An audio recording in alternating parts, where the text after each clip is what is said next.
First things first, open this door. I'll take off this vent seal there. That's how you take that off.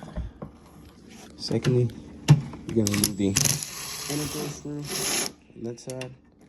There's one on this side too, and then the outer as well. On some models, you might have to remove these screws that go right there on the inside of the hinges. All right, next thing, you're gonna hold this and push this outward, and it's gonna release. Just like that. There goes the harness right here. And there goes the UI.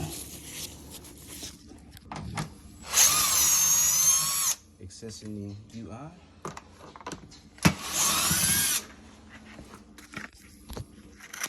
This piece here. If it comes with these instructions,